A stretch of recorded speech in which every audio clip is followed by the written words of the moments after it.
Hello, kiddos. Well, let's continue on.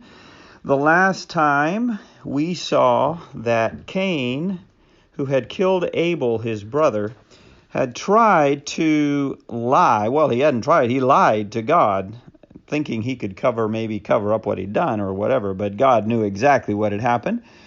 And so Cain is going to learn, as we learn, that there are consequences to sin. And we have to be very clear. We have to understand that when we sin, if we lie or steal or have a bad attitude, there are always consequences, more than we think. And so I'm going to read in verse 12. God is talking to Cain. Remember, Cain loved the garden, loved to get vegetables and fruit out of the ground. Well, here is what his punishment was going to be. When you till the ground, it shall no longer yield its strength to you. In other words, you will not get anything easily from the ground anymore. The plants just won't want to grow. A fugitive, a stranger, and a vagabond, a person without a home, you shall be on the earth. And Cain said to the Lord, my punishment or my sin is greater than I can bear. Surely you have driven me out this day from the face of the ground. He said, you've made it so hard for me to do what I always have done, and I shall be hidden from your face. He said, I shall be a fugitive and a stranger and a vagabond on the earth. And he said, and it will happen that anyone who finds me will kill me. Because he said, everybody's going to find out what I've done and what you have said to me, and they're going to kill me for what I've done. Well, the Lord said in verse 15, and the Lord said to him, therefore, whoever kills Cain, vengeance shall be taken on him sevenfold. And what he means by that is, okay, Cain, I'm going to protect you and make it so that nobody will want to hurt you, because it'll be serious consequences for them too.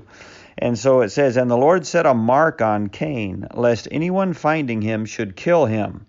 So God put a mark on Cain. I don't know what it was. It could have been, I don't know, maybe it was something on his forehead, or maybe a scar somewhere. There is several options, but we don't know exactly what it was. So whatever it was, though, it could be easily seen, and maybe even from a distance, people could say, whoa, that's Cain. Well, I better leave him alone. So that was the punishment that Cain got for killing Abel. And it was a horrible punishment, because it ruined his livelihood, what he most loved to do, work in the dirt and in the ground. It ruined that, and it made him a stranger. He was going to be a stranger and a poor person, because nobody was going to like Cain. Nobody was going to want him around, and he was going to go from one place to another and always be,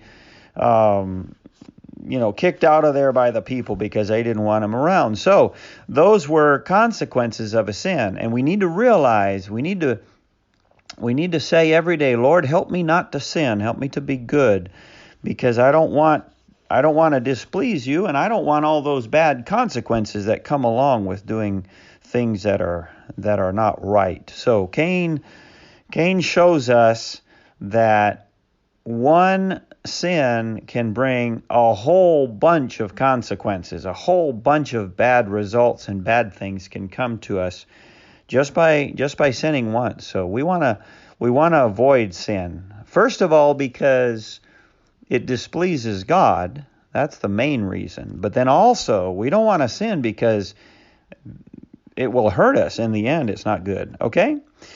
Okie dokie. Have a good day. Goodbye. Love you.